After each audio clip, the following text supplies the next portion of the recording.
Iya, sederhana bang. Islam itu kebenarannya absolut. Islam menyembah kepada Allah. Allah mewahyukan Al-Quranul Karim kepada Nabi Muhammad sallallahu alaihi wasallam. Nabi Muhammad sallallahu alaihi wasallam kemudian seia sekata dengan pengikutnya. Yesus menerima Injil, menyampaikan kepada siapa? Gak ada, kosong, langsung habis. Murid-muridnya sudah tak ada. Gak ada nyambungnya dengan Kristen. Kalau Islam dari Allah subhanahu wa ta'ala yang maha suci lagi maha tinggi, mewahyukan Al-Quran melalui Roh Kudus kepada baginda Rasulullah Muhammad sallallahu alaihi wasallam. Al-Quran kemudian dijadikan tempaan keilmuan, baik hubungannya kepada Allah Tuhan dan hubungannya kepada sesama manusia. Al-Quran itu kemudian dijadikan sebagai pijakan dalam bermasyarakat, berkeluarga, individu dan seterusnya. Rasulullah mengajarkan kepada kami sampai hari ini. Sampai hari ini. Maka Roh Kudus menyertai kami sampai hari ini. Mana Roh Kudusnya? Cakupannya tersimpul di dalam Al-Quranul Karim. Jadi Roh Kudus itu datang mengajarkan Al-Quran. Kalau di Kristen lain, roh datang kepada pribadi-pribadi Kristen, berbeda konsepnya.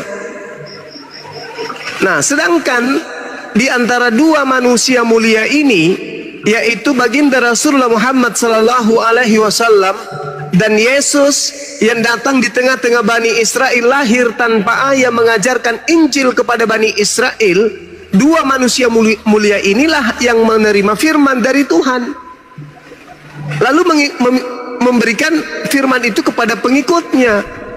Nabi Muhammad memberikan kepada pengikutnya, umat Islam. Yesus memberikan kepada pengikutnya. Siapa pengikutnya? Gak ada lagi, karena Kristen itu bukan. Kristen ini pengikut Yesus yang lain. Karena Yesus yang datang kepada Paulus mengajarkan Roma, Galatia, Filipi itu. Sedangkan Yesus sendiri tidak mengajarkan Roma, tidak mengajarkan Galatia dan seterusnya. Yesus hanya mengajarkan Injil kerajaan Allah kepada Bani Israel. Markus 1 nomor 14. Gitu bang, kebenarannya itu.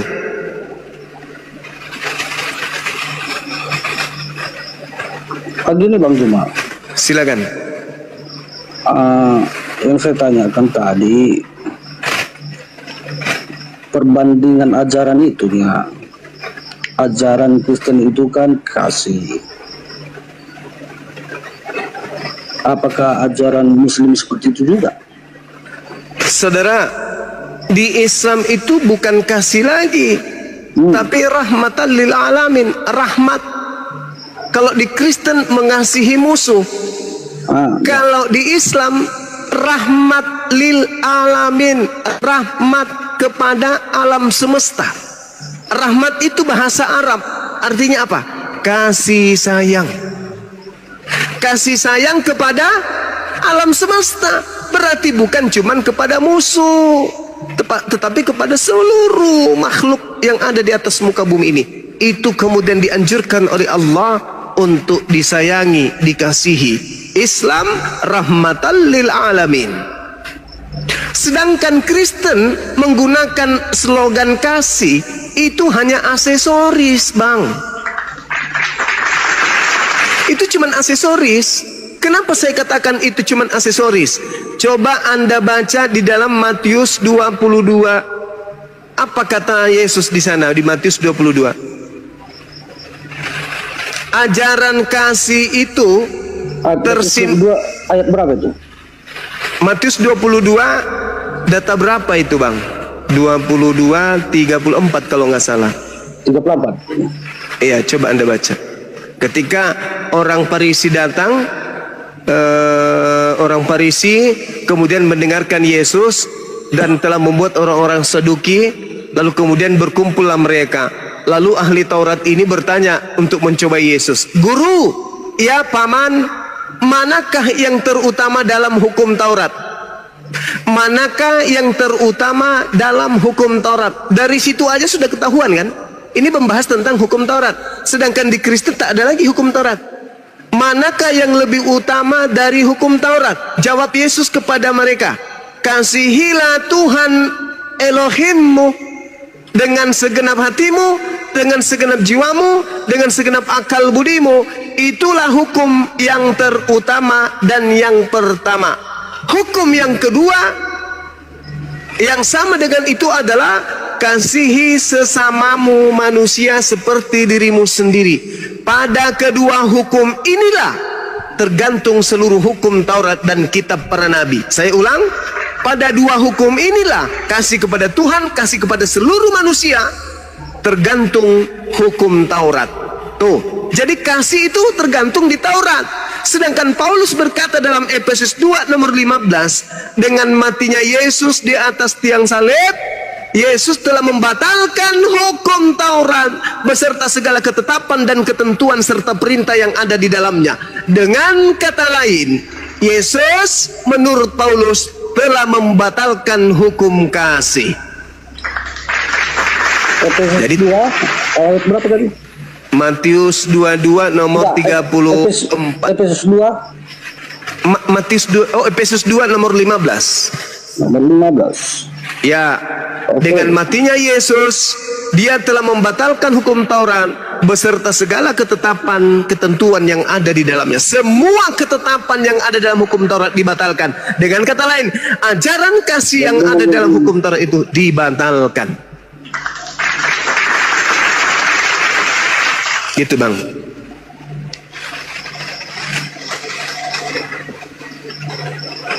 Itu kan disambung itu bang. Sebab dengan matinya Yesus sebagai manusia, ia telah membatalkan hukum Taurat dengan segala perintah dan ketentuannya untuk menciptakan keduanya menjadi satu, menjadi manusia baru di dalam dirinya, dan dengan itu mengadakan damai sejahtera. Apalagi bang yang kurang? Ya itu, dia sudah membatalkan, lalu menjadikan hukum Taurat itu bersatu dengan dirinya. Lalu apa? Mati digantung untuk Kristen. Makanya di dalam Galatia 3:13, Kristus telah menebus kita dari kutuk hukum Taurat dengan jalan menjadi kutuk, sebab ada tertulis, terkutuklah orang yang mati di atas tiang salib. Tuh kata Paulus. Kalau itu bang, itu memang ada, terkutuklah orang yang mati di kayu salib. Itu kan artinya begini, di penjara sana pun ada juga itu yang di penjara nggak ada kesalahannya. Begitulah itu bang. Saya tidak ngerti saudara arah pembicaraan. Pernah nggak abang dengarkan berita bahwasannya di penjara itu ada salah tangkap? Pernah nggak? Ada, betul. Nah seperti itulah Yesus. Berarti Yesus salah tangkap. Yesus itu tidak punya kesalahan. Berarti salah tangkap bang. Nah seperti itulah ceritanya. Nah, kalau salah tangkap berarti semuanya salah dong. Kenapa begitu salah? Berarti tak ada nubuatan. Begini loh bang, nubuatan itu harus terjadi. Ya katanya salah tangkap tadi. Dengan bang, cara salah tangkap itulah terjadi kejadian itu. jadi Yesaya 53 itu nggak ada hubungannya. Apa itu bang? Yesaya 53. Yesaya. Ada nggak nubuat Yesus untuk mati dibunuh? Ada. Loh, berarti nggak salah tangkap Cak Ayu. Berarti sudah direncanakan, ada rancangan untuk melakukan pembunuhan terhadap Yesus. Berarti nggak salah tangkap. Abang saya tanya dulu, ada nggak kesalahan Yesus dia digantung? Tak ada. Nah, terus kenapa dia digantung? Berarti bukan dia yang digantung. Terus siapa? Loh, kan tak ada salahnya. Katanya yang digantung itu orang terkutuk. Maksudku terus siapa yang digantung? Kan abang bilang tadi. Orang yang terkutuk bang. Baca Ulangan 27 nomor 25. Terkutuklah orang yang makan uang suap untuk menyerahkan orang benar agar dibunuh. Itu siapa pelakunya? Yudas. Yudas. Alhamdulillahirabbil alamin. Berarti yang terkutuk di situ siapa? Itu transparan Yudas. Yudas. Gitu dong, Bang. Berarti Yesus ini diselamatkan, yang menggantikannya adalah Yudas. Berarti ketika hendak menipu Tuhan, rupa-rupanya Tuhan membalas tipuan mereka dengan tipu daya yang jauh lebih dahsyat. Coba Anda baca di dalam Matius 26 nomor 4. Mereka membuat tipu muslihat. Coba Anda baca Matius 26 nomor 59. Mereka membuat saksi-saksi palsu. Baca Markus 14 nomor 1. Mereka melakukan penipuan-penipuan untuk supaya bisa menjebak Yesus agar dia bisa disalibkan. Tapi apa? Tuhan membalas tipu daya mereka. Tuhan membalas kemudian tipu muslihat mereka. Tuhan membalas kemudian kesaksian-kesaksian palsu mereka. Wa makaru wa makarallah wallahu khairul makirin. Allah adalah sebaik-baiknya pembalas kejahatan. Maka apa yang terjadi? Yesus yang tidak punya salah terangkat ke langit. Yang disalib adalah orang yang terkutuk. Ini dimanfaatkan oleh siapa kemudian? Iblis. Apa buktinya? Coba Anda baca Markus 4. Markus, ya, kita gimana? yang terkutuk dulu. Ya, silakan. Apakah harus yang di kayu salib yang harus terkutuk? Yes. Apakah orang yang mencuri tidak terkutuk juga? Justru terkutuk.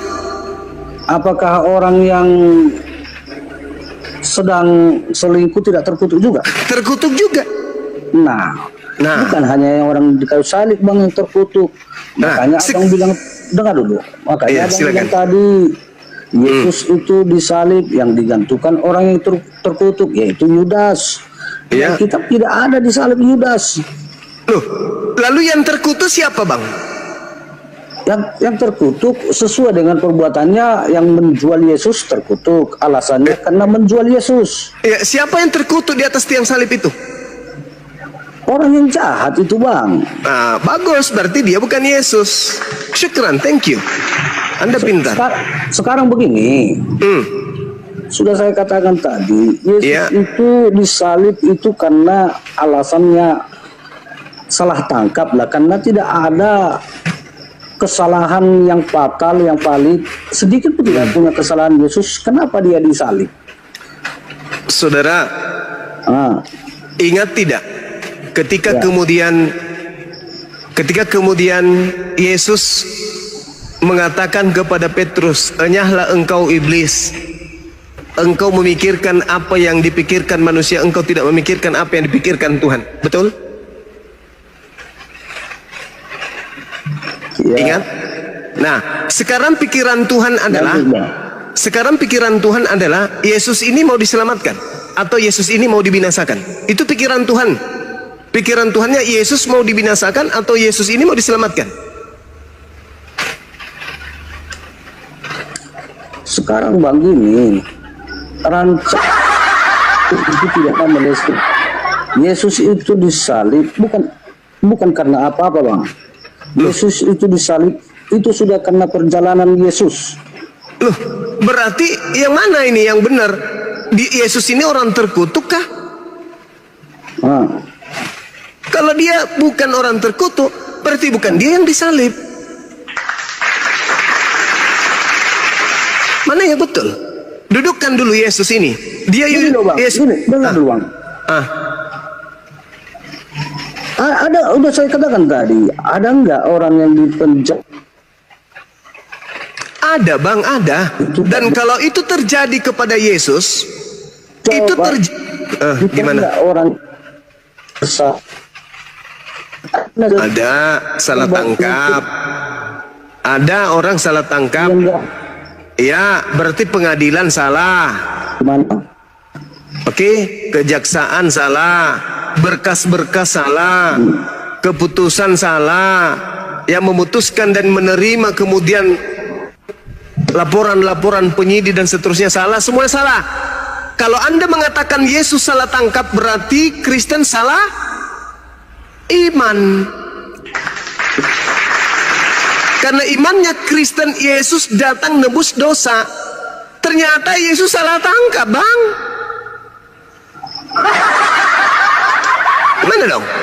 Gak boleh Anda berlari ke sana.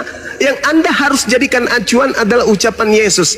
Aku memang harus pergi sesuai apa yang tertulis tentang aku di dalam Taurat, di dalam kitab nabi-nabi, dan di dalam kitab Mazmur.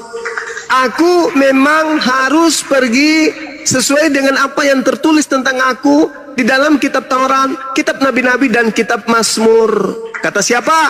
Kata Yesus. Tertulis di mana? Lukas 24 nomor 44. Berarti Yesus harus pergi tidak sesuai dengan Paulus, tulisan Paulus, enggak.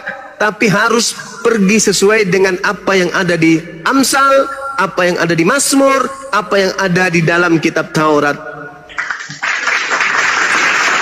Ketika Yesus ingin digiring, kemudian dilakukan propaganda, dibuat makar agar Yesus ini dihakimi kemudian oleh orang-orang Yahudi melalui tangan eksekutor Romawi.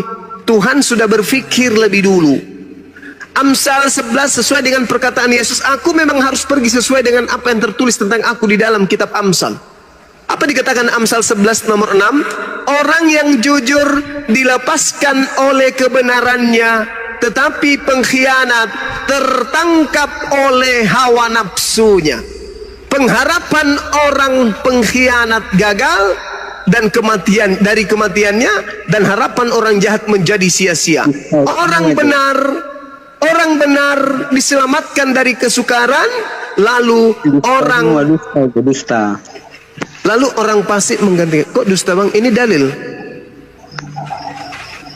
Amsal 11 nomor 6, nomor 7, nomor 8 Anda katakan itu dusta. Ayat itu bukan nubuatan Yesus, Bang. Itu untuk secara umum. Oke. Baik, saya tanya sama saudara, Yesus orang benar atau bukan? Begini ya. Dengar. Tadi waktu dibilang kawan itu salah tangkap, abang bilang harus sesuai dengan nubuatan. Sudah sesuai dengan nubuatan, abang bilang si Judas yang Hey, kalau tidak sesuai dengan nubuatan, baru Anda katakan salah tangkap. Kalau sesuai dengan nubuatan, tadi dibilang abang itu berarti salah tangkap. Abang bilang kalau salah tangkap tidak sesuai dengan nubuatan. Betul sekali. Benar 100%. Secara nubuatan kalian bilang Yudas yang ditangkap. Kayak mana secara pemikiran kalian? Sekarang kalau sudah dinubuatkan, saudara, kalau sudah, saya tanya, Bang. Kamu yang harus jawab pertanyaan saya. Yesus yang dinubuatkan untuk mati di salib atau bukan? Ya dinubuatkan, Bang. Kenapa Anda mengatakan salah tangkap? Sekarang gini, saya tanya. Sekarang begini. Kalau sudah punya nubuatan mati di salib dan Yesus yang disalib, berarti tidak salah tangkap. Apa sih orang ini? Kamu yang mengatakan Yesus salah tangkap, berarti tak ada nubuatan dong kalau gitu. Sekarang Anda merengek, adalah nubuatannya untuk siapa? Untuk Yesus. Berarti kalau Yesus ditangkap dan dibunuh, berarti salah tangkap nggak? Nggak salah, karena sudah ada nubuatan. Berarti Yesus ini benar-benar orang terkutuk. Paham? Paham sampai situ? Paham situ, Bang? Paham? Enggak. Berarti yang mana yang betul? Dinubuatkan tidak salah tangkap. Kalau tidak dinubuatkan salah tangkap. Kalau orang yang dipenjara karena tidak ada kesalahan, itu apa itu namanya? Salah tangkap, Paman. Terus Yesus nggak punya kesalahan lalu disalib, apa namanya itu? Yesus tidak punya kesalahan tapi disalib. Dia salah tangkap. Ya, salib kalau begitu. Karena nggak punya salah tangkap berarti tak ada nubuat. Abang ini gimana? Itu sudah dibuatkan, tetapi dengan cara salah tangkap itulah, dengan cara salah coba tangkap kamu, saudara, kamu tunjukkan kepada saya ada nubuatannya salah tangkap. Sekarang ini, Bang. Hei, saudara, yang saya bacakan dalil, dengar, pelan-pelan ya, pelan-pelan saya bacakan dalilnya ya. Orang yang jujur dilepaskan oleh kebenarannya. Pertanyaan saya, Yesus orang benar atau bukan? Cocok itu salah tangkap, bukan Yesus yang ditangkap, bukan Yesus disalib. Udah. Saya ulang lagi. Benar. Orang yang jujur dilepaskan oleh kebenarannya. Akulah jalan, akulah kebenaran. Yesus Ya. dilepaskan atau tidak? Yesus itu lepas. Dilepaskan? Bukan dari yang hidup, tapi setelah dia mati, ketawa. Setelah dia mati kan hidup lagi. Ada Orang penulis yang seperti itu. jujur dilepaskan oleh kebenarannya, tetapi pengkhianat tertangkap. Siapa yang pengkhianat? Yesus rupanya. Yesus kan lepas setelah dia mati. Yang tertangkap siapa? Kalau masalah tertangkap itu banyak itu bang, bukan mengarah ke Yesus itu. Ulaika hum syarrul Jangan fokus ke Yesus masalah tertangkapnya. bariyah. Jangan fokus ke Yesus. Siapa yang bersalah pun kena tangkap itu. Jangan fokus ke Yesus. Yesus itu selamat. Yukhadi'una Allah walladzina amanu wa ma yakhda'una illa anfusahum wa ma yasrun. Anda ingin menipu Allah dan menipu orang-orang beriman, tapi sesungguhnya Anda sedang menipu diri Anda sendiri loh. Juma yang sedang berdusta, Juma yang sedang berdusta. Yesus itu orang yang mengajarkan kebenaran, betul? Juma yang berdusta. Dia nggak mau kan, dia melindungi Yesus palsu, dia lindungi Yesus palsu. Sekarang begini saudara, kenapa kalian ini Kristen pingin kali Yesus mati, padahal Yesus itu orang benar? Kenapa? Apa bedanya Anda dengan iblis? Kutanya dulu. Mau tahu nggak iblis itu? Iblis datang mencobai, membawa kebumbungan bait suci agar Yesus mati. Nggak berhasil, Yesus dibawa ke padang gurun. Nggak berhasil lagi, Yesus dihantarkan lagi supaya Yudas berkhianat agar Yesus dibunuh. Oke? Setelah itu iblis berusaha lagi merasuki imam kepala, mahkamah agama, orang Farisi, ahli Taurat agar Yesus dibunuh. Iblis pingin kali Yesus dibunuh. Kenapa kalian juga pingin Yesus dibunuh? Bedanya antara kalian dengan iblis apa? Jawab saya. Iblis mau Yesus dibunuh, kalian juga mau Yesus dibunuh. Bedanya kalian dengan iblis itu apa? Jawab. Kami tak pernah menginginkan Yesus dibunuh. Loh, kamu mempertahankan dari tadi ngotot. Saya sudah memperjuangkan, saya baca dalil. Orang yang jujur dilepaskan oleh kebenarannya. Yesus lepas dong, karena dia orang benar. Tetapi pengkhianat, Setelah ia mati lepas. Terbukti bahwa dia itu tidak berdosa, dia hidup kembali. Itu lepasnya. Mama. Adakah yang seperti itu? Loh, bagaimana dengan dalil yang mengatakan bahwa di dalam Amsal 21 nomor 18? Ayo, Anda itu bikin judul aneh-aneh. Orang fasik dipakai sebagai tebusan bagi orang benar, dan pengkhianat sebagai ganti orang jujur. Gimana cara Anda untuk menganulir dalil ini?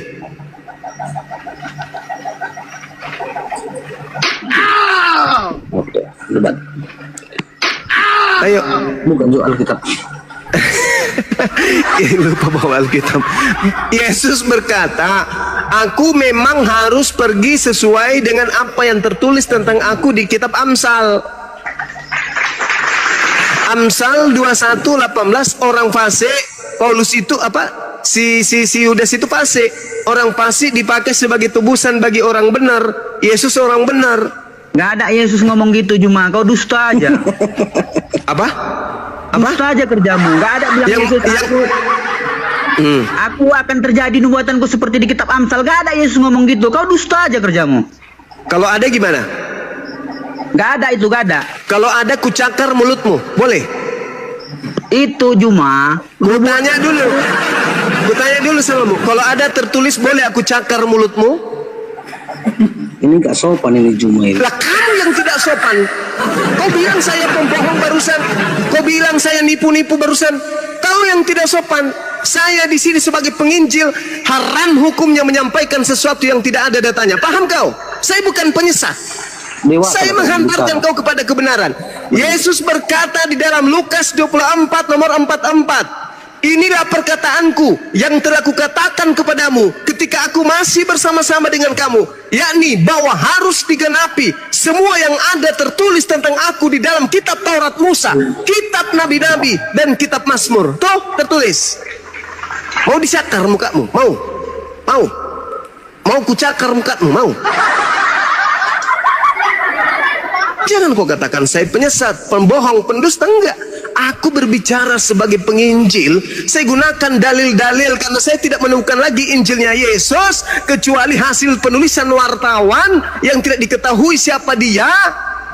Dijadikan sebagai data untuk menyadarkan kamu, karena kitab ini yang Anda gunakan untuk menyesatkan diri Anda sendiri. Yesus loh yang berkata, perkataanku yang telah kukatakan kepadamu ketika aku masih bersama-sama dengan kamu, yakni harus digenapi semua yang tertulis tentang aku di dalam kitab Taurat Musa, kitab Nabi-Nabi, dan kitab Mazmur. Kata Yesus loh. Tidak dikatakan aku harus pergi menggenapi nubuatan yang tertulis di dalam kitab Roma, Galatia, Filipi. Gak ada. Yang tertulis adalah kitab Nabi-Nabi, kitab Mazmur, kitab Taurat Musa. Jadi acuan untuk menjelaskan Yesus cara perginya meninggalkan dunia harus berdasarkan kitab-kitab tersebut. Di Amsal jelas dikatakan orang benar diselamatkan dan yang dipakai sebagai ganti adalah orang fasik, pengkhianat sebagai ganti orang jujur. Yesus orang jujur, Yudas pengkhianat. Maka ketika Yesus ingin ditangkap, yang menggantikannya sopo? Pengkhianat. Pengkhianat. Siapa pengkhianatnya? Mister Yudas. Yudas. Gitu aja kok bingung. Kenapa Anda begini? Kenapa Anda begini? Karena pada diri Anda itu ada iblis yang menjebak Anda di dalam kebohongan yang sudah turun-temurun mendarah daging dari sejak semula. Paham? Dalil disajikan kok dilawan semua. Kalian ini kenapa ngotot Yesus harus mati? Yesus itu orang benar. Apa di dalam tertulis di dalam Ulangan Keluaran 23 nomor 7? Jangan kau membunuh orang yang benar, jangan kau membunuh orang yang tidak bersalah. Itu perintah Tuhan. Berarti Yesus tidak boleh dibunuh karena Yesus orang benar. Itu bukan untuk Yesus itu kalimatnya Juma. Tadi Yesus berkata, apa yang tertulis tentang aku di dalam Taurat, Keluaran itu adalah Taurat. Cak Ayu, pingin rasanya kuludahi mukamu kawan. Coba kau dekat sini, kuludahi mukamu betul. Dan Juma, selalu dari. Jangan ikut campur dulu dari. Diam dulu kali di pojok. Coba kau dekat di sini. Aku berdahak, ku lempar dahakku itu ke matamu. Kenapa? Karena kau punya mata, kau punya otak, kau punya Bible. Tertulis demikian adanya. Kau bantah pula. Hah? Malaikat dari mana lagi yang kau harapkan untuk menyelamatkan kau? Bang Suma tanpa kau bayar, gratis ku ajarin samamu. Pendeta hanya memungut perpuluhan samamu, tapi pendeta tidak menginginkan keselamatan terjadi padamu. Kenapa? Karena pendeta sejatinya adalah perpanjangan tangan dari Mesias palsu yang datang kepada Paulus. Paham kau?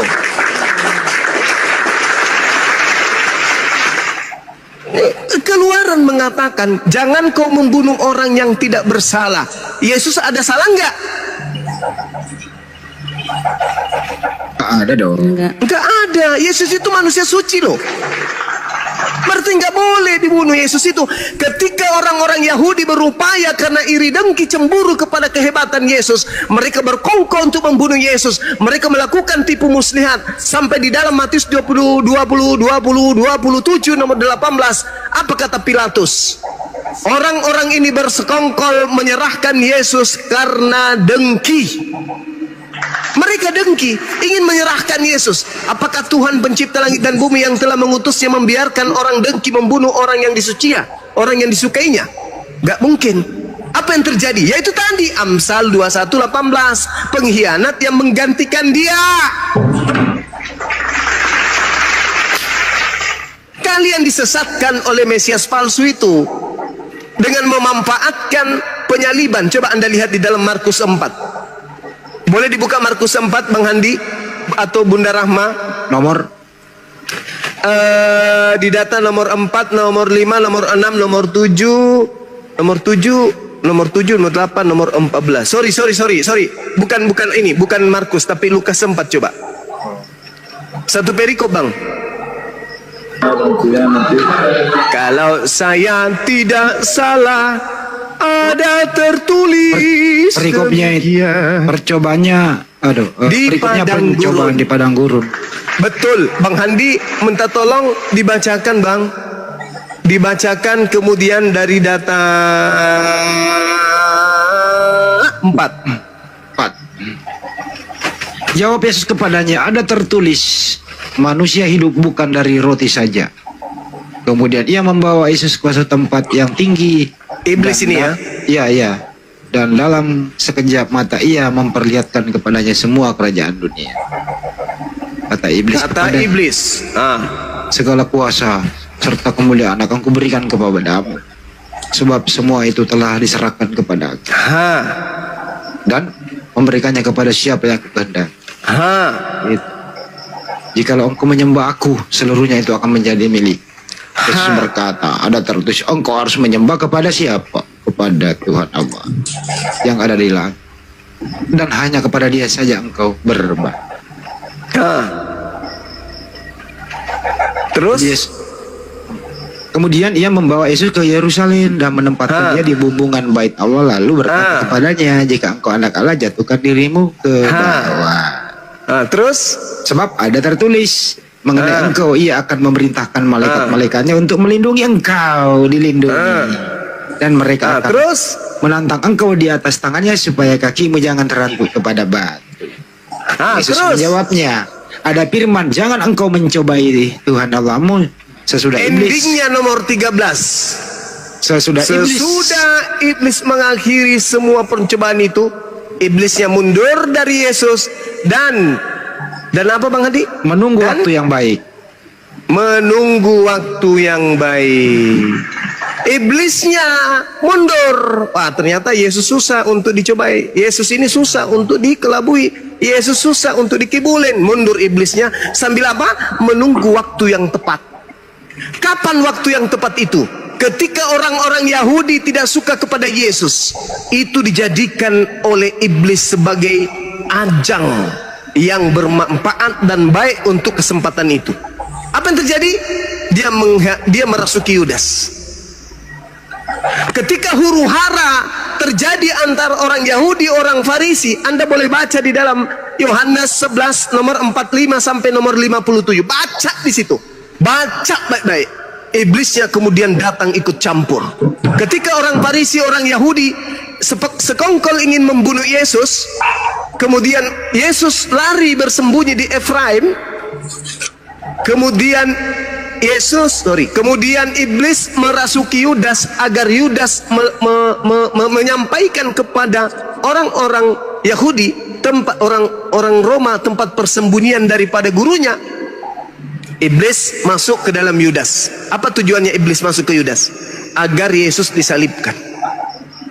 Selesai di situ, iblis merasuki imam kepala, mahkamah agama, orang Farisi, agar mereka melakukan persekongkolan, membuat saksi palsu, membuat tipu muslihat. Agar apa? Agar Yesus disalibkan. Iblis berupaya untuk mencelakai Yesus, baik melalui iblis langsung maupun melalui orang lain. Yesus berkata apa? Yohanes 14 nomor 30, aku memang tak lama lagi akan pergi, sebab penguasa dunia telah datang, yaitu iblis, dan iblis sedikit pun tidak berkuasa terhadap diriku. Berarti upaya iblis merasuki Yudas, merasuki iman kepala, merasuki kemudian mahkamah agama, orang Farisi, ahli Taurat, itu semuanya sia-sia. Iblis tidak berhasil. Iblis tidak akan berkuasa sedikit pun terhadap diriku, kata Yesus. Itu kata Yesus. Maka ketika kemudian mereka gagal semuanya, Yesusnya terangkat ke langit, maka apa yang terjadi? Iblis kemudian datang berpura-pura menjadi Mesias. Itulah yang dinubuatkan Yesus. Waspadalah kepada iblis yang datang ke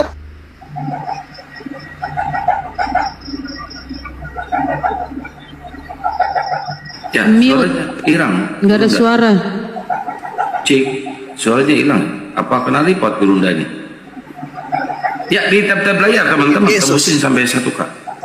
Itu yang hilang. perlu saudara Tadi, Bang. pahami. Itu yang perlu saudara pahami. Ketika Yesus terangkat ke langit, iblisnya muncul kemudian menjelma menjadi Yesus. Coba Anda lihat di dalam Matius 28. Tadi saya baca, Bang Handi membaca Lukas 4. Kepadaku telah diberi kuasa baik di langit maupun di bumi, dan aku berhak memberikan kepada siapa yang aku kehendaki. Itu siapa? Iblis. Lihat di Matius 24, Matius 28, nomor 18. Kemudian Yesus memanggil mereka dan berkata kepada mereka, kepadaku telah diberikan kuasa baik di langit maupun di bumi. Pergilah ke seluruh dunia, jadikanlah seluruh bangsa menjadi pengikutku.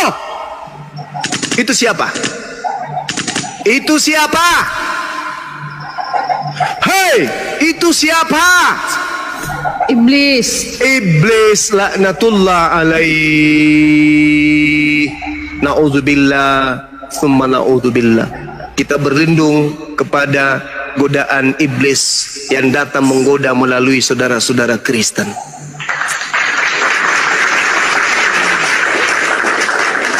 Jangan sangka yang datang kepada Paulus itu Yesus. Jangan sangka yang datang kepada pengikut Yesus itu adalah Yesus. Bukan.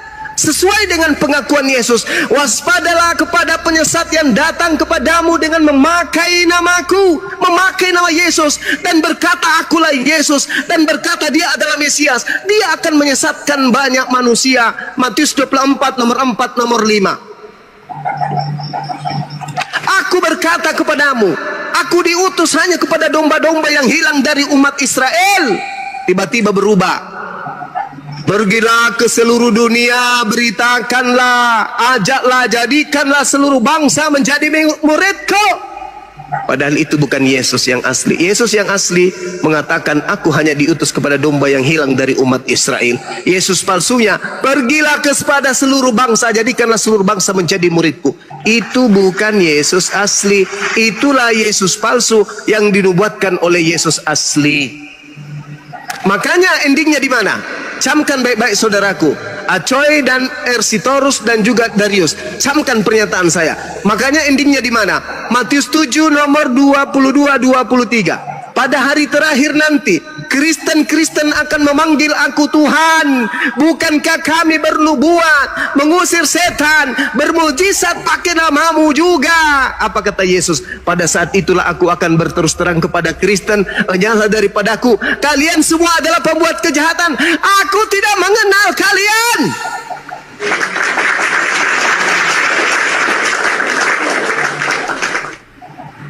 Wa isqalallahu ya Isa bin Maryam ya bani Israel inni rasulullahi ilaikum. Wa isqalallahu ya Isa bin Maryam a anta qulta linnas tahizuni wa ummi qala subhanaka ma yakunu li an aqula ma laysa li bihaqqin ma qultu lahum illa ma amartani bi an i'budullaha rabbi wa rabbakum. Hei Isa, ya Allah, apakah kamu yang mengajarkan Kristen untuk menuhankan dirimu selain daripada aku? Qala subhanaka ma yakunu li an aqula ma laysa li bihaqqin. Maha suci engkau ya Allah, aku tidak pernah mengajarkan di luar Yahudi untuk menuhankan diriku selain daripada dirimu. Sesungguhnya aku mengajarkan kepada mereka, ma qultu lahum illa ma amartani bi ani abudullah rabbi wa rabbakum. Sembahlah Allah Tuhanku dan Tuhanmu. Jangankan kepada Bani Israel, kepada iblis pun yang datang mencobai aku, kuperintahkan dia untuk menyembah hanya kepadamu. Dan bahkan di dalam Yohanes 4 nomor 24 nomor 22, dari Yohanes 4 nomor 22 tertulis dengan sangat jelas di sana, aku dan pengikutku menyembah apa yang kami kenal, kalian semua menyembah apa yang tidak kalian kenal. Kami bukan mau dengar khotbah loh Jemaah. Pasang otakmu baik-baik. Aku sedang meruqyah kau menggunakan Bible. Paham? Kami bukan dengarkan khotbah. Sekarang pertanyaan saya kepada saudara, apakah Yesus menubuatkan akan munculnya Yesus palsu? Ya atau tidak? Sekarang saya tanya, tegas saya jawab, Sekarang Yesus saya atau Yudas yang tanya, disalib? ketika ditanya balik tanya, itulah buktinya di dalam dirimu hanya ada roh si jahat. Ditanya malah balik tanya, bukannya mau menjawab pertanyaan, si iblis malah menggoda dirimu menjawab pertanyaan dengan bertanya. Aye. Kapan kau bisa sehat? Kapan? Hah? Kapan? Saya bertanya, apakah Yesus mengatakan akan datang Yesus palsu? Ya atau tidak? Sekarang aku ingin bertanya. Kira-kira yang membuat kau seperti ini apa? Kebenaran atau kesesatan? Ini pertanyaan mendasar. Yesusnya mengajarkan kemudian kepada muridnya akan muncul Yesus palsu, ya atau tidak? Jawabanmu? Kamu melindungi Yesus palsu, kawan. Kamu berusaha untuk menyembunyikan identitas iblis yang ada pada dirimu, kawan. Gak ada Yesus palsu, gak ada. Berarti Yesus pembohong. Gak ada Yesus palsu. Berarti Yesus pembohong. Cuma apapun yang kau bilang kuterima, karena aku dapatkannya dusta-dusta, maka ku lawan terus. Dengarkan. Waspadalah kepada Kitab penyesat Amsal, yang Kitab Amsal datang. kau bilang nubuatan untuk Yesus. Ada Waspadalah itu, kepada bohong itu. penyesat yang datang kepadamu dengan memakai nama Yesus. Penyesatnya datang memakai nama siapa? Yesus.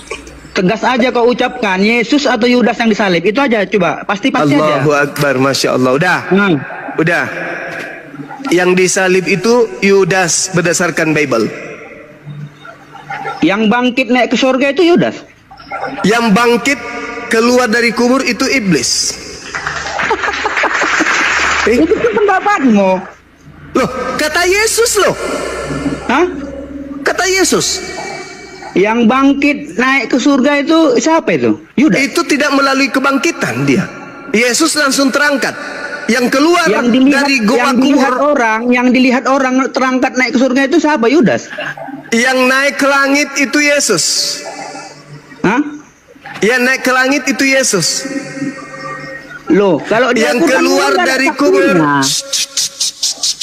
yang keluar dari kubur itu bukan Yesus. itu di mana? Di Al-Qur'an atau Di kitabmu. Lalu yang dia disaksikan orang banyak naik ke surga itu Yudas. Yang naik ke langit itu Yesus. Yang kau jawab, yang disaksikan orang banyak itu yang naik ke surga itu Yudas atau Yesus? Yesus yang terangkat ke langit. Yudas tidak terangkat ke langit. Yang keluar dari kubur itu oknum yang berbeda. Dialah Yudas berdasarkan Bible. Di mana tertulis itu, Mas? Yudas Apanya? yang pengkhianat itu bisa bangkit. Apanya Ya? di mana tertulis? Yesus, kamu katakan iblis. Loh, Yesus mengatakan waspadalah kepada penyesat yang datang kepadamu dengan memakai nama Yesus. Enggak, tadi yang bangkit dari yang kubur kamu katakan Yesus itu iblis. Di mana? Yes. Siapa yang bangkit itu? Markus 16 nomor 12. Hati-hati. Markus 16 nomor 12. Pengarang Markus berkata, lalu Yesus menampakkan diri dalam rupa yang lain. Pertanyaan saya dari Jangan pengarang-pengarang, itu asumsimu pengarang. lalu apa Markus- kalau bukan pengarang? Markus berapa itu? Kau buktikan yang Markus terangkat naik 16. disaksikan orang banyak itu Yudas atau Yesus? Markus 16 nomor 12. Lalu dia menampakkan diri dalam rupa yang lain. Pertanyaan saya. Kau nggak pernah mau topik itu apa dia menjawab. Pertanyaan saya. Dari Saya mana mau pengarang kritikanmu. Markus? Dari mana pengarang Markus? Ayat ini dibuka. Dari mana pengarang Markus tahu kalau itu adalah Yesus? Jawab. Silakan. Silakan. Ayo. Jawab. Dari mana? Yang jelas yang nampak oleh Markus bukan Yesus. Tadi enggak, bukan itu. Tadi yang keluar dari Pindah-pindah lagi. Itu Ayo. tertulis di mana itu pertanyaanku tadi? Yang mana?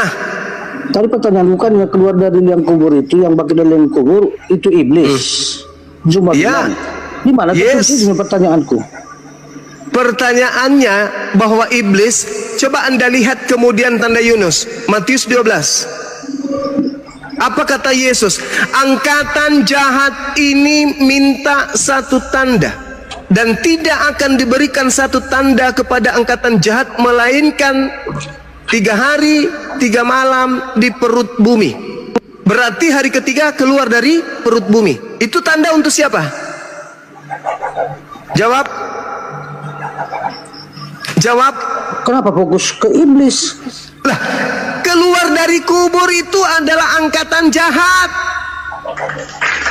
Baca Yesaya 14 nomor 15. Coba baca.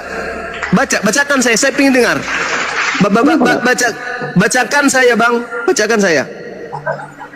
Jangan lari-lari ayatnya. Yesaya 14. Aduh, gimana sih? Gimana? Emang di dalam kitab, saya mau tanya sama Anda.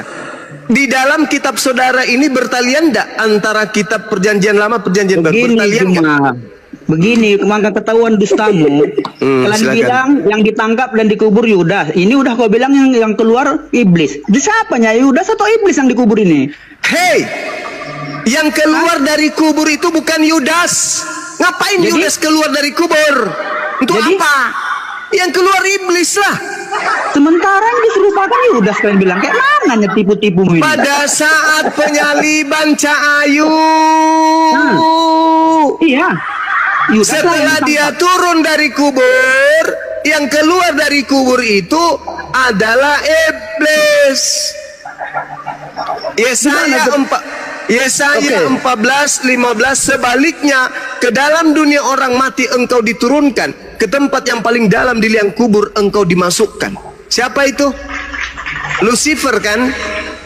Kenapa Yesus menjadikan tanda keluar dari kubur itu sebagai tanda untuk angkatan jahat? Tanya dulu. Matius 12 nomor 38. Nomor 38. Ya, silakan. Oke, tunggu sebentar ya. Silakan, Saul. Habis kau baca baru kau tertawa.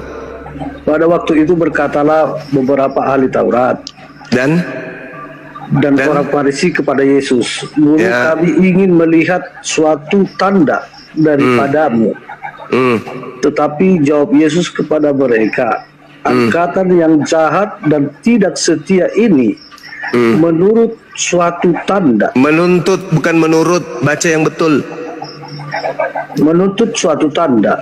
Bagus. Tetapi Bentar. kepada mereka tidak akan memberikan tanda. Tidak akan diberikan, bukan memberikan. Baca yang betul.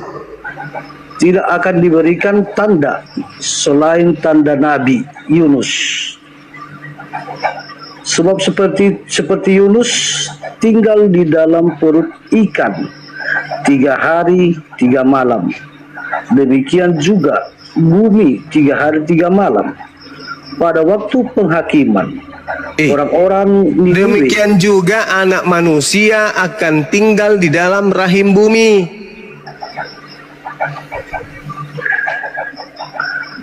Ya, terus. Itu tanda untuk siapa?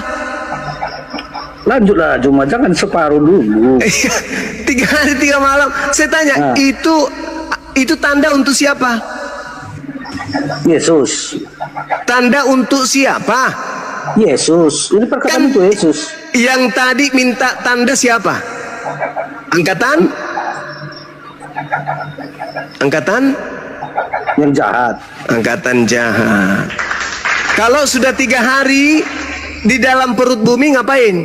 Lanjut ke hari keempat atau bangkit. Demikian juga anak manusia akan tinggal di dalam rahim bumi 3 hari 3 malam. 3 malam. Setelah 3 malam, besoknya bangkit atau tidak? Bangkit. Bangkit. Itu simbol tanda untuk siapa? Sabar dulu, cuma kita baca dulu semua. Pada waktu penghakiman, orang-orang Niniwe akan bangkit bersama angkatan ini. Dan penghukumannya juga, sebab orang-orang Niniwe itu bertobat setelah mendengar pemberitaan Yunus. Terus, iya, apa? dan sesungguhnya yang ada di sini lebih daripada Yunus. Berarti lebih jahat kan? Lebih dari Yunus. Yunus tahu orang jahat Yunus. Tidak, bukan orang Newiwe. Pada waktu penghakiman orang-orang Newiwe akan bangkit bersama angkatan ini dan menghukumnya juga, sebab orang Newiwe itu bertobat setelah mendengar pemberitaan Yunus. Dan sesungguhnya yang ada di sini lebih daripada itu. Artinya angkatan jahat ini lebih daripada orang-orang Newiwe. Sekarang pertanyaannya kepada saudara, ini keluar dari kubur pada pagi hari di hari ketiga itu angkatan Yunus itu simbol untuk angkatan jahat atau angkatan baik? Semua mulai iblisnya bekerja. Ini saya mau jawab atau gimana ini? Saudara, Anda baca di dalam Lukas 24 nomor 37. Ketika mereka melihat sosok Yesus itu datang, mereka mengatakan, mereka mengira melihat hantu kan? Iya. Kenapa dia tidak mengatakan, Tuhanku sudah keluar dari kubur? Kenapa justru murid-muridnya yang asli ketakutan? Mereka tidak percaya apa perkataan Yesus akan terjadi. Sekarang begini, kalau saudara Sitorus yang ada di situ pada hari ketika melihat Yesus keluar dari kubur, apa yang Anda lakukan? Saya terkejut dan tidak percaya bahwa itu Yesus. Berarti Anda kurang bukan beriman. angkatan jahat. Kurang beriman. Bukan. Angkatan jahat yang diberi tanda, murid-muridnya tidak diberi tanda. Bukan itu arahnya. Mereka memastikan yang minta dengar, yang minta tanda angkatan jahat atau angkatan benar? Semua orang yang sudah dikubur pasti angkatan jahat, tetapi Yesus bangkit.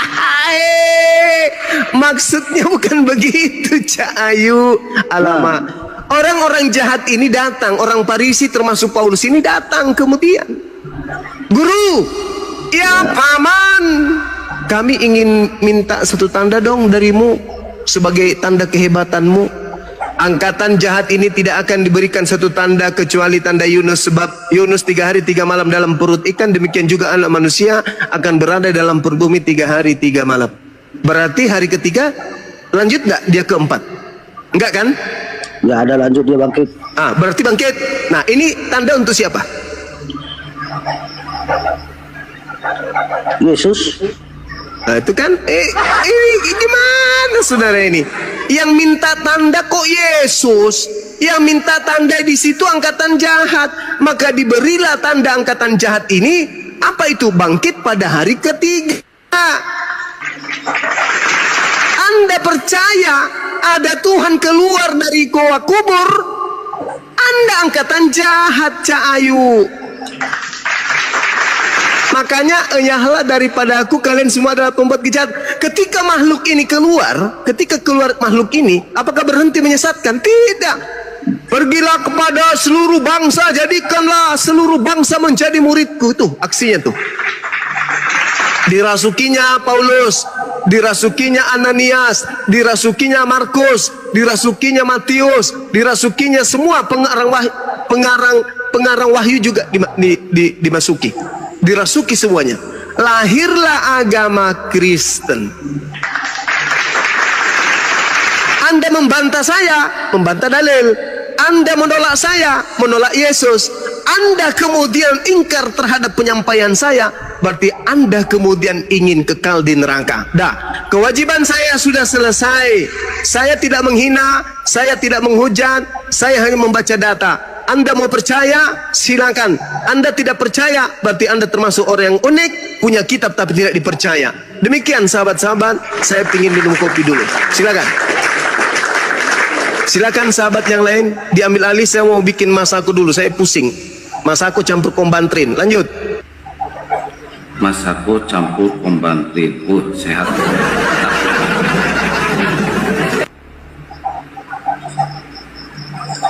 Nggak ditemukan. Assalamualaikum. Nggak ditemukan bahwasanya iblis tadi yang keluar dari kubur itu. Waalaikumsalam Kang Kian Santang. Assalamualaikum para gurunda. Waalaikumsalam. Tidak ditemukan iblis keluar di mana? Tadi kan cuma bilang yang keluar dari kubur itu iblis, nggak ada ditemukan. Yang telak dari iblis katanya nggak ada. Cuman ambil data dari sana, ambil data dari sana, ambil data dari sana. Tetapi nggak arahnya ke iblis.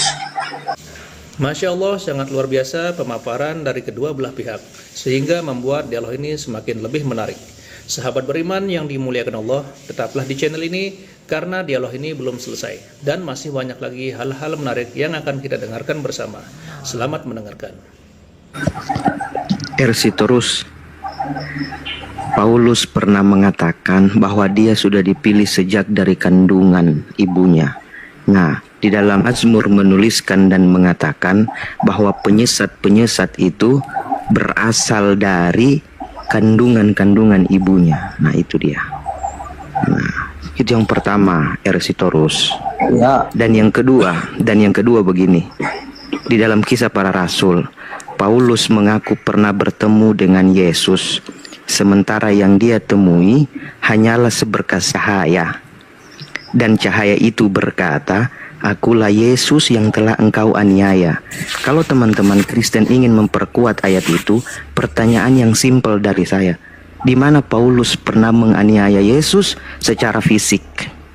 Di mana? Paulus menganiaya Yesus. Menganiaya. Mana Paulus menganiaya Yesus secara fisik? Kalau teman-teman Kristen ingin menguatkan ayat itu, bahwa Paulus pernah bertemu Yesus ketika di dalam perjalanan ke Damsik, pertanyaan saya simpel, di mana Paulus menganiaya Yesus secara fisik?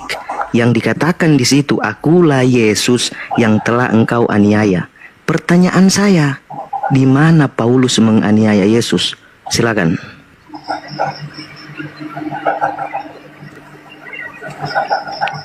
Ya, jangan macet Bang Storus.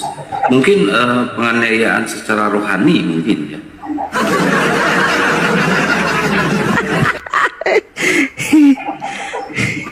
Ini si Torus ini kenapa sih dari tadi kok begini banget ya? Si Torus, maaf teman-teman, tadi saudara belum menangkap penjelasan saya terkait dengan iblis itu.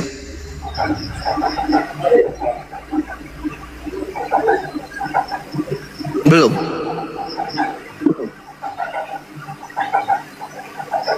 Belum, Paman. Ini dengarkan baik-baik, terutama juga teman-teman apologet Islam yang pemula. Ketika iblis datang kepada Paulus di dalam Lukas 4 nomor 6, kata iblis kepadanya, ini bocorannya itu di sini nih. Segala kuasa serta kemuliaan akan kuberikan kepadamu, sebab semua itu telah diserahkan kepadaku, dan aku memberikannya kepada siapa saja yang ku kehendaki. Itu iblis. Segala kuasa telah diberikan kepadaku, dan aku berhak dan aku bisa memberikan kepada siapapun yang aku kehendaki. Itu iblis. Saya ulang ya. Iblis berkata segala kuasa telah diberikan kepadaku. Coba Anda lihat di dalam Matius 28 nomor 18. Setelah diberitakan Yesus bangkit, Yesus ngaku segala kuasa di bumi telah diberikan kepadanya. Itu siapa itu? Itu siapa yang ngaku tadi di Lukas 24 itu? Lukas 4 nomor Iblis kan? Ada nggak Yesus mengaku demikian? Di mana? Di mana Yesus pernah diberi kuasa di bumi dan di langit saat penginjilan? Di mana? Yesus berkata, makananku melakukan kehendak Bapa. Aku bekerja sebagaimana Bapa aku melihat bekerja. Yohanes 4 nomor 34. Yohanes 5 nomor 19. Aku berkata kepadamu, sesungguhnya anak tidak dapat mengerjakan sesuatu dari dirinya sendiri jikalau ia tidak melihat Bapa mengerjakan, sebab apa yang dikerjakan Bapa itu juga yang dikerjakan oleh anak. Yohanes 5 nomor 30. Aku tidak dapat berbuat apa-apa dari diriku sendiri. Yohanes 3 nomor 16. Inilah anakku, kepadanya aku berkenan, bukan malah memberi kuasa. Dia hanya berkenan kepada anaknya. Akulah jalan menuju kepada Allah. Yohanes 14 nomor 6. Bukan malah jadi Allah, bukan menjadi Tuhan. Aku jalan menuju kepada Tuhan, bukan menjadi Tuhan. Jadi yang datang kemudian kepada orang-orang termasuk murid Yesus yang mengatakan kepadaku telah diberi kuasa, itu bukan Yesus. Aku tidak dapat berbuat apa-apa dari diriku sendiri, itu baru Yesus. Tapi yang berkata kepadaku telah diberi kuasa baik di langit maupun di bumi, itu bukan Yesus, itu iblis. Tadi sudah kuterangkan Lukas 4 nomor 6. Tapi Anda ini ngeyel. Iblis berkata kepadaku telah diberi kuasa di bumi. Yesus juga mengatakan itu. Di mana Yesus mengatakan itu, Bung? Di dalam Yohanes 14 nomor 30. Catat dong kalau saya ngajar gini, catat. Supaya saya nggak capek menjelaskan. Yesus berkata, tidak lama lagi aku akan berkata-kata kepadamu. Maksudnya, aku tak lama lagi berkata denganmu sebab aku akan pergi. Karena penguasa dunia telah datang. Coba Anda baca di situ, Bang. Jangan buat saya capek. Saya sudah konser tadi 2 jam kurang lebih. Suara saya habis. Di situ dikatakan oleh Yesus, Yohanes 14 nomor 30, tidak lama lagi kalian akan mendengarkan aku bicara, berkata-kata kepada kalian. Tak lama lagi, karena aku mau pergi. Kenapa aku harus pergi? Sebab penguasa dunia telah datang. Siapa penguasa dunia yang dimaksud oleh Yesus? Dan iblis tidak berkuasa sedikit pun terhadap diriku. Siapa itu penguasa dunia? Siapa? Siapa penguasa dunia? Hei! Siapa penguasa dunia? Siapa penguasa dunia? Menurut siapa? Menurut siapa? Iblis adalah penguasa dunia. Menurut Yesus. Tertulis di mana? Yohanes 14 nomor 30. Penguasa dunia telah datang, 30. Yaitu iblis. Dan iblis tidak berkuasa sedikit pun terhadap diriku. Lihat endingnya ketika Yesus dicobai, Bung. Di Lukas 4 nomor 13. Iblis mundur dari Yesus dan menunggu waktu yang tepat. Iblis mundur dari Yesus dan menunggu kesempatan yang baik. Untuk apa? Untuk merasuki orang-orang agar orang percaya kalau dirinya adalah Yesus. Mumpung Yesus sudah pergi nih, jadi saya tampillah seperti Yesus supaya orang-orang bisa tersesat. Sebab Yesus tadinya dipercaya loh, bangkitkan ini, membuat orang lumpuh berjalan, orang buta melihat. Nah, ini kesempatan aku pura-pura jadi Yesus. Namun orang berakal sehat akan percaya kepada Yesus. Sebelum Yesus terangkat, dia sudah menasihatkan, waspadalah kepada penyesat yang datang kepadamu dengan memakai nama Yesus dan berkata, akulah Yesus. Kenapa kamu nggak waspada? Kenapa kamu nggak waspada? Jadi yang datang kepada murid Yesus, kepadaku telah diberi kuasa baik di langit dan di bumi. Pergilah ke seluruh bangsa. Jadi kalau seluruh bangsa menjadi pengikutku. Itu siapa? Itu siapa? Itu siapa? Itu siapa? Itu iblis. Iblis. Jadi yang kau sembah melalui Yesus itu iblis. Makanya endingnya lihat, enyahlah daripadaku, kalian semua adalah pembuat kejahatan. Aku tidak mengenal kalian. Sebab yang kalian panggil Yesus, Yesus, Sus, Yesus, Sus, itu bukan aku. Itu bukan aku, itu Mesias palsu. Galatia 1 nomor 11 nomor 12. Dengarkan baik-baik. Aku menerima Injil bukan dari manusia, tetapi dari pernyataan Kristus Yesus. Nah, tergenapi kan? Yesus manusia, Paulus menerima bukan dari manusia, tetapi dari oknum yang bukan manusia yang namanya Kristus Yesus. Yesus berkata, waspadalah kepada penyesat yang datang kepadamu dengan memakai namaku. Aku manusia yang datang nanti setelahku penyesat memakai nama Yesus. Itu terjadi di mana? Di Paulus. Jadi kalau Anda bertanya sekali lagi, kulempar sendal. Di mana iblis itu? Kulempar sendal. Karena Lukas 4 nomor 6 iblis sendiri mengaku, kepadaku telah diberi kuasa. Yohanes 14 nomor 30, penguasa dunia telah datang, yaitu iblis. Kurang apa lagi coba? Yang mendirikan agama Kristen adalah Paulus. Yang diusir kemudian kelak adalah Kristen, pengikut Paulus. Kurang apa lagi coba? Cuman iblis yang ada di dalam diri Anda itu sudah kuat kali, Bang. Anda makan babi dari kecil, makan anjing, makan monyet, makan kera, makan biawak, makan kuda nil, singa, kemudian ular naga, apalagi dinosaurus. Anda makan semua, maka semakin kuat, ya, semakin kuat pengaruh iblis pada diri Anda. Tapi mohon setelah ini coba kurangi makan babi. Kurangi makan babi supaya aliran darah Anda itu bersih masuk ke otak, supaya Anda bisa mendengarkan penjelasan-penjelasan penginjilan seperti ini dengan baik. Saya ulang lagi ya, aku udah capek. Pembantri udah habis, podrek sudah habis, komik sudah habis, kopi pun tak ada. Orang sudah pada tidur, aku di gunung seorang diri. Ini udah pukul 2, tak ada yang bisa membuatkan saya kopi. Oleh karena itu saya buat sendiri dulu. Permisi. Semoga saudara Sitorus bisa mendapatkan pencerahan dan edukasi yang baik. Ya, silakan teman-teman. Ya.